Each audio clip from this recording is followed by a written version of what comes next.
Hello friends, আসসালামু আলাইকুম। কেমন আছেন সবাই? নিশ্চয়ই সুস্থ নিরাপদে আছেন। সবাইকে ঈদ মোবারক। ঈদের পর আমাদের এটা প্রথম ভিডিও। আর এবারের ঈদে আমরা ঘুরতে গিয়েছিলাম বসন্ত বিলাসে। সো আপনাদের এখন বসন্ত বিলাসে যাওয়ার পথের কিছু ফুটেজ দেখাচ্ছি। আপনারা বাংলাদেশের যে কোনো প্রান্ত থেকে চলে আসতে পারেন বসন্ত বিলাসে। এটা নারায়ণগঞ্জ জেলায় অবস্থিত। আপনারা ঢাকা থেকে কাঁচপুর হয়ে অথবা স্টাফ কাটার হয়ে চলে আসতে পারেন বসন্ত বিলাসে। সো আমরা এখন পৌঁছে গেছি বসন্ত বিলাসে। প্রথমেই 200 টাকার একটা টিকিট কিনে নিতে, যেটা পরবর্তীতে আপনার খাবারের সাথে অ্যাডজাস্ট করা হবে। আর আজকে এসেছি আমি, নাফিয়া আর নাফিয়ার আম্মু। প্রথমে ঢুকতে একটা প্লেস পেলাম যেখানে আপনারা গাড়ি নিয়ে আসলে কার পার্কিং করতে পারবেন। দেন একটা ব্রিজ আছে, যেই ব্রিজের উপর দিয়ে আপনি ওপারে যেতে পারবেন।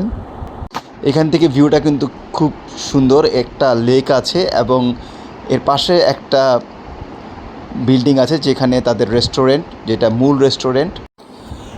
এখানে আরেকটা খাবারের জায়গা, দেন ওপেন স্পেস আছে, এখানে বিভিন্ন অনুষ্ঠান হয়। দেন আপনারা এখানে আসলে পিকনিক আয়োজন করতে পারবেন, প্লাস যে কোনো অনুষ্ঠান এখানে আয়োজন করতে পারবেন।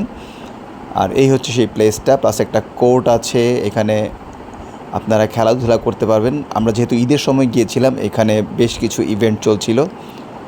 সো আমার বেশ ভালো লাগছিল ইভেন্টগুলো। নাফিয়া সব ইভেন্টেই ও জয়েন করেছে। নাগরদোলা দেখে ছোটোবেলার ঈদের কথা মনে পড়ে গেল। ছোটোবেলায় নানু বাড়ির সামনেভাবে নাগরদোলা থাকতো। দেন আমরা উঠে গেলাম নাগরদোলায়। সো নাফিয়ার আম্মু নাগরদোলায় প্রচণ্ড ভয় পেয়েছিল, সেটা নিয়ে শর্টস আছে এবং সামনে একটা শর্টস পাবলিশ করবো ইনশাল্লাহ। আর আমি নাগরদোলায় চড়ে মনে হলো আমি আমার শৈশবের ঈদে ফেরত গেছি। আর এখানে আরেকটা ওপেন স্পেস আছে এবং এরপর হচ্ছে সুইমিং পুল। আজকে আমি সুইমিং পুলে যাচ্ছি না, ইনশাল্লাহ পরে যদি কোনো দিন যাওয়া হয় আপনাদের সুইমিং পুলটা দেখাবো। আপনারা এখানে আসলে সুইমিং করতে পারবেন এবং এর জন্য নির্ধারিত একটা ফি দিতে হবে। আর এটা হচ্ছে সুইমিং পুলের এন্ট্রান্স। আমরা যেহেতু টিকিট কাটি নেই, আজকে ভিতরে যাচ্ছি না, আপনাদের বাইরে থেকে দেখালাম। আর এখানে একটা লেক আছে, এখানে মাছ ধরার ব্যবস্থা আছে। আপনারা চাইলে এখান থেকে টিকিট কেটে মাছ ধরতে পারবেন।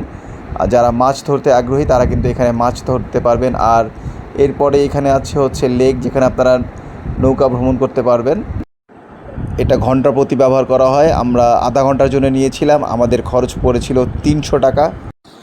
এছাড়াও আপনারা চাইলে যেটা হাতে চালানো নৌকা সেটাও আছে, সেটাও আপনারা ভাড়া নিতে পারেন। আমার বেশ ভালো লেগেছিল, আমরা আধা ঘন্টা চালিয়েছিলাম, বেশ মজার ছিল।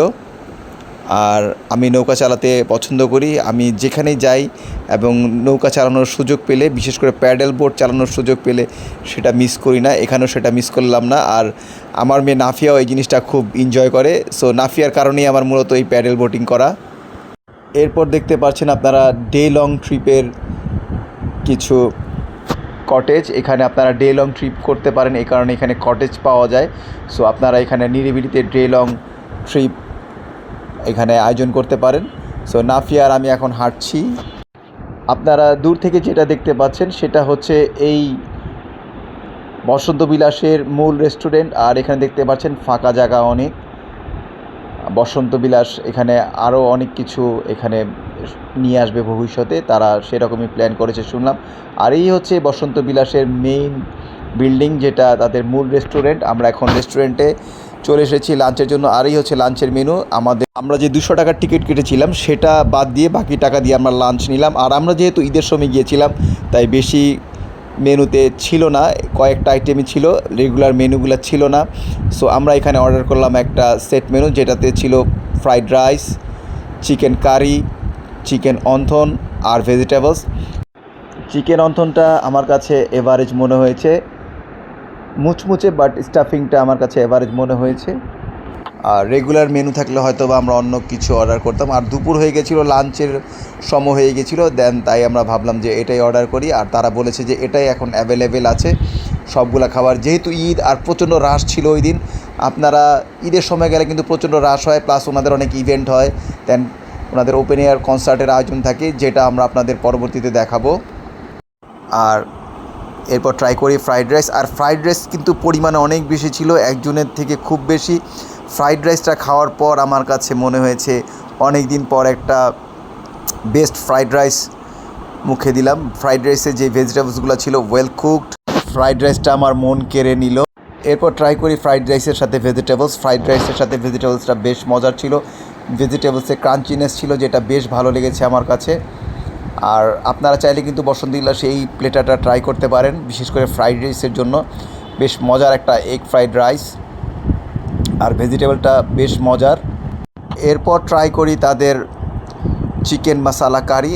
আর এটা আমি বলবো এটা একটা বাংলাদেশি স্টাইল চিকেন মশালা কারি, যেটা আমার কাছে বেশ ভালো লেগেছে ফ্রাইড রাইসের সাথে খেতে, ওয়েল কুকড। এবং এই মশালা কারিটা সাধারণত চাইনিজ রেস্টুরেন্টে বা চাইনিজ খাবারের সাথে পরিবেশন করা হয় না। ওইটা একটু মিষ্টি মিষ্টি থাকে, বাট এটা একটু ঝাল এবং মিষ্টি দুইটা রকমই ফ্লেভার ছিল, যে কারণে এটা আমি বলবো one of the best chicken masala curry. এরপর ট্রাই করি ফ্রাইড চিকেন, যেটা হচ্ছে তাদের থাই ফ্রাইড চিকেন। আর এখানে আমাকে দেয়া হয় থাই ফ্রাইড চিকেন, দেখতে পাচ্ছেন এটা জুসি এবং টেন্ডারনেস রয়ে গেছে থাই ফ্রাইড চিকেনে, বেশ মজার ছিল। আর নাফিয়া খুব পছন্দ করেছে এই ফ্রাইড চিকেনটা। সো তাদের fried chicken, fried rice, vegetables এবং থাই ফ্রাইড চিকেনটা কিন্তু বেশ মজার, জুসিনেস আছে এবং টেন্ডার, যে কারণে আমার বেশ ভালো লেগেছে খেতে। সো খাবার ওভারঅল ভালোই লেগেছে আমার কাছে।